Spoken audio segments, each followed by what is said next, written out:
Apa sih paguneman itu? Coba dilihat di sini ada definisi paguneman di buku paket kalian ya. Perhatikan. Ari paguneman teh asalna tina kecap gunem nu hartina nyarita silih tempas. Jadi paguneman itu dari kata gunem yang artinya silih tempas. Kemudian langsung aja ke ini, kecap paguneman teh sarua wae hartina jeung wawangkong atawa obrolan. Maksudnya kata paguneman itu sama artinya dengan wawangkong itu bercerita atau ngobrol. Paguneman teh dina bahasa Indonesia mah sok disebut percakapan. Ternyata paguneman kalau di bahasa Indonesia itu kita sebut biasanya dengan percakapan atau bercakap-cakap. Ari dina bahasa Inggris mah sok disebut dialog. Berarti kalau bahasa Inggris itu dialog, kalau bahasa Indonesia percakapan, kalau bahasa Sunda itu paguneman. Kegiatan paguneman teh ngalibatkeun dua orang atawa leuwih. Biasanya aya nu nyarita jeung aya nu diajak nyarita. Kegiatan paguneman itu melibatkan dua orang atau lebih, dan ada yang mendengarkan, ada yang bercerita, ada yang mendengarkan. Dina waktu paguneman antara nu nyarita jeung nu diajak nyarita teh silih genti ngomongna. Lamun nu nyarita ngedalkeun omonganana, nu diajak nyarita ngaregepkeun. Sabalikna, lamun nu diajak nyarita ngarobah peran jadi nu nyarita. Jadi maksudnya ini, kalau yang bercerita pasti dia mengedalkan omonganana, dia menceritakan apa yang dia obrolkan, apa yang dia mau sampaikan. Dan kalau yang diajak bercerita itu biasanya dia hanya ngaregepkeun, itu memperhatikan. Dan sebaliknya. Jadi ada yang bercerita, kemudian ada yang mendengarkan. Kalau dua-duanya bercerita maka tidak akan nyambung, tidak akan ada komunikasi atau tidak akan terjadi percakapan karena dua-duanya bercerita. Jadi harus ada yang bercerita dan harus ada yang mendengarkan. Nah, kalau tulisan, perhatikan, paguneman antara dua orang teh nyarita biasanya dicirian ku tanda kakenteh. Ini maksudnya kalau di tulisan coba perhatikan, biasanya ada tanda kutip untuk untuk menandai kalau itu sebuah percakapan. Omongan paguneman anu aya dina kakenteng mangrupa omongan langsung tinu keur nyarita. Jadi yang ada di dalam tanda kutip itu adalah pembicaraan langsung dari orang yang bercerita. Lanjut. Nah, sekarang kita ke tata krama paguneman. Paguneman karena ternyata paguneman itu ada tata kramanya. Yaitu nomor 1, perhatikan. Urang teu meunang motong caritaan batur. Sabab hal eta kaasupna teu sopan mun urang motong caritaan batur. Jadi maksudnya kita tidak boleh memotong pembicaraan orang yang sedang bercerita. Kalau kita memotong pembicaraan orang maka itu tidak sopan. Kemudian yang kedua, dina waktu ngajawab pananya ti batur kudu ngeunteub seureut. Jelas maksudna jeung teu ngalantur ka mana daek. Itu yang nomor 2, maksudnya ketika kita sedang bercerita atau sedang menjawab pertanyaan dari teman, maka harus sesuai dengan tema yang kita ceritakan. Jangan temanya kemana, kita jawab pertanyaannya kemana. Jangan sampai tidak nyambung ya. Kemudian perhatikan nomor 3, hadena mah urang kudu ngawasa kana jejer nu keur digunemkeun. Sangkan dina kagiatan paguneman urang teh bisa miara mairan atawa bisa nanya ka batur nu diajak nyarita. Ulah ngan bisa ngabandungan hungkul. Jadi maksud nomor 3, coba perhatikan. Bagusnya kita harus bisa menguasai tema apa yang sedang dibicarakan oleh teman kita. Jadi ketika teman kita sedang bercerita, kita bisa mengajukan pertanyaan yang sesuai dengan temanya. Jangan sampai ketika teman bercerita kita hanya memperhatikan saja. Jadi harus ada ketika kita bertanya dan pertanyaannya harus sesuai dengan tema. Nomor 4, ulah nyigeng karena perasaan kanu keur diajak nyarita, upamana nyaritakeun masalah pribadi. Ulah nyigeng itu maksudnya jangan menyinggung karena perasaan kanu keur diajak nyarita. Tidak boleh menyinggung perasaan sama orang yang kita ajak berbicara, apalagi masalah pribadi. Sekarang lanjut nomor 5. Suara kudu goncang ulah hahareosan, kitu deui lafalna ge kudu alus jeung jentrek. Suara kudu goncang itu maksudnya suara kita harus jelas, tidak boleh bisik-bisik. Kitu deui lafalnya juga harus bagus, harus jelas, tidak boleh bisik-bisik. Lanjut, sekarang kita ke tata krama nelepon. Tidak hanya percakapan langsung, tetapi percakapan lewat telepon juga ada tata kramanya. Paguneman melalui telepon, tata kramanya yaitu, perhatikan nomor 1, cekel tuluy angkat gagang telepon lalaunan. Sangkan teu ngabalukarkeun suara anu teu puguh kanu keur nelepon. Cekel tuluy angkat gagang telepon lalaunan. Itu maksudnya pegang dan angkat gagang teleponnya pelan-pelan. Kenapa? Supaya tidak mengganggu suara yang sedang menelepon. Jadi tidak menimbulkan suara yang lain. Makanya angkat gagang telepon dengan pelan-pelan. Kemudian nomor 2, anggangna telepon ulah deukeut teuing jeung jauh teuing. Oge ulah meujeuhna we kira-kira betah dipake ngobrol. Anggangna telepon ulah deukeut teuing jeung jauh teuing, oge ulah maksudnya telepon itu tidak boleh terlalu dekat dan tidak boleh terlalu jauh.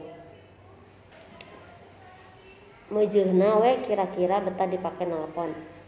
Sekira-kiranya aja, senyamannya kita ngobrol.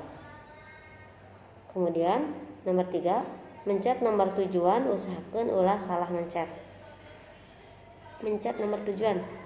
Jadi ketika mau nelpon, kita harus memastikan kalau orang yang kita telepon itu sudah benar nomornya. Tidak sampai salah memencet nomor telepon sehingga nantinya akan salah sambung. Makanya harus dipastikan dulu kalau nomor yang kita tuju itu benar. 4, kedalkeun kecap halo, salam atawa ucapan pangwilujeng. Maksudnya nomor 4, kita harus mengucapkan kalimat halo, salam atawa ucapan pangwilujeng. Ucapan pangwilujeng itu apa? Yaitu contohnya kalau di bahasa Indonesia itu selamat pagi, selamat siang, selamat sore, itu pangwilujengan. Kalau bahasa Sunda itu wilujeng enjing, itu selamat pagi, wilujeng siang, wilujeng wengi, itu selamat malam. Mun nampak telepon di kantor biasana sok disebutkeun ngaran perusahaan, geus kitu ditulikeun kana kalimah kieu. Aya nu tiasa dibantos. Ini maksudnya kalau percakapan di telepon perkantoran biasanya disebutkan nama perusahaannya dari mana, Kemudian ada kalimat yang bisa dibantu itu untuk percakapan perkantoran ya. Sekarang lihat nomor 5. Usahakeun ulah loba ngarenghap lamun keur cumarita dina telepon. Diusahakan tidak boleh banyak menghela nafas. Ngarenghap itu menghela nafas kalau kita sedang bercerita di telepon. Kenapa? Karena nanti akan mengganggu terhadap kualitas suara kita.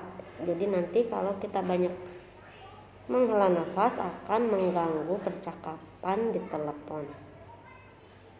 Nomor 6. Memeh dan ngobrol dina telepon. Waktu narima telepon teh tanyakeun heula identitas nu nelepon urang. Upamana wae kieu dupi ieu sareng saha. Nomor 6. Sebelum memulai pembicaraan atau sebelum memulai percakapan di telepon, sebaiknya kita tanya dulu identitas orang yang menelepon. Contoh, maaf ini dengan siapa? Atau mau bicara dengan siapa, itu boleh kita gunakan. Ingat ya. Jadi tidak boleh memulai percakapan sebelum kita tanya dulu siapa yang menelepon. Kemudian nomor 7, luhur handapna lentong sora sing hade diusahakeun kudu halimpu atawa smiling voice sangkan betah diregepkeunana. Jadi suaranya itu harus pas, tidak boleh terlalu kencang dan tidak boleh terlalu bisik-bisik. Itu nomor 7. Sekarang nomor 8. Nyarita ulah rusuh teuing sing antera cindekna jaga tempo nyaritana, pitch control. Nomor 8 maksudnya kalau bercerita tidak boleh terlalu cepat. Jadi harus ada jeda, harus ada temponya. Nomor 9, catatkeun mun aya pesan atawa amanat anu nelepon. Jadi kita harus mencatat apabila ada pesan dari orang yang menelepon. Nomor 10, pamungkas nelepon kudu ditanyakeun cakali deui aya nu tiasa dibantos deui, mun ngajawabna eueuh teu aya urang kade poho ngandalkeun nuhun. Kita harus bertanya apa ada yang bisa dibantu. Kalau misalnya orang yang ditelepon bilang tidak ada, maka harus kita ucapkan kata terima kasih. Nah, ini yang nomor 11, poin yang terpenting. Nu nelepon pangheulana nyaeta kudu pangheulana neundeun atau nutup gagang telepon. Nomor 11 maksudnya orang yang menelepon duluan itu adalah orang nanti yang akan menutup teleponnya. Jadi kalau misalnya ditutup oleh orang yang ditelepon itu tidak sopan ya. Biasanya harus ditutup telepon dengan orang yang menelepon. Tata krama basa. Jabat di aturan umum dina waktu paguneman atawa nelepon aya hal saja nu kudu diperhatikeun. Jadi maksudnya selain tata krama paguneman dan tata krama di telepon, ternyata ada hal lain yang harus kita perhatikan juga. Apa? Yaitu tata krama basa. Nyaeta aturan sopan santun makena basa dumasar kana kalungguhan. Maksudnya jadi harus ada aturan sopan santun ketika kita menggunakan bahasa.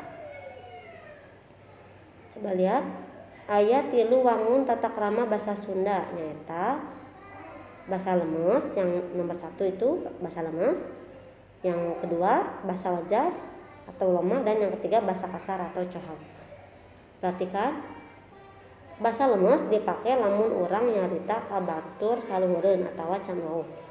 Jadi yang pertama itu bahasa lemes kita gunakan untuk orang yang lebih tua atau untuk orang yang baru pertama kali bertemu. Yang kedua bahasa loma atau cohag, bahasa loma atau bahasa wajar, yaitu dipakai jeung babaturan anu geus akrab atawa loma. Jadi bahasa loma itu dipakai untuk teman yang sudah akrab dengan kita atau untuk teman yang biasa kita jumpai setiap hari, itu menggunakan bahasa loma. Sekarang yang nomor 3, bahasa kasar. Bahasa kasar umumnya dipakai kasato atau lamun urang kerambek. Jadi bahasa kasar biasanya dipakai untuk binatang atau kalau kita sedang marah. Tetapi tidak boleh ya, kita tidak boleh menggunakan bahasa kasar walaupun kita sedang marah. Karena ini pelajaran bahasa Sunda, jadi kita hanya mempelajarinya saja. Dalam kehidupan sehari-hari tidak boleh menggunakan bahasa kasar. Paham ya? Sekarang kita lihat contoh kalimatnya. Ada yang pertama, kuring indit ka sakola. 2, abdi miyos ka sakola. 3, bapak angkat ke kantor. 3 kata ini, indit, miyos, angkat, itu dalam bahasa Indonesia satu kata, yaitu berangkat. Tetapi kalau bahasa Sunda bisa menjadi 3 kata. Tidak bisa hanya dengan satu kata saja, karena berbeda-beda penggunaannya.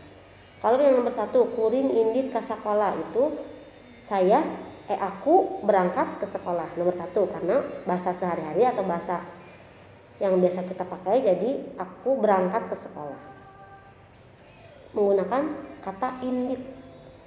Nomor 2, abdi miyos ka sakola, sama aja saya berangkat ke sekolah menggunakan kata miyos. Nomor 3, bapak angkat ke kantor, itu bapak berangkat ke kantor menggunakan kata angkat. Kenapa bisa 3 kata yang berbeda padahal satu arti? Karena nomor 1 itu bahasa Loma, jadi menggunakan kata indit. Nomor 2 itu bahasa halus, tetapi untuk diri kita sendiri, maksudnya objek yang dibicarakan itu kita, maka menggunakan kata miyos. Kalau yang nomor 3 juga sama bahasa lemes, tetapi menggunakan kata angkat. Kenapa? Karena objek yang dibicarakan itu orang lain. Misalnya Nis lagi membicarakan Ibu Dina, misalnya Ibu Dina itu orang lain, maka menggunakan kata angkat. Ibu Dina angkat ke pasar, maksudnya Ibu Dina berangkat ke pasar. Tapi kalau yang dibicarakannya Nis, maka menggunakan kata miyos. Nis miyos ke warung, misalnya Nis berangkat ke warung. Seperti itu ya, paham?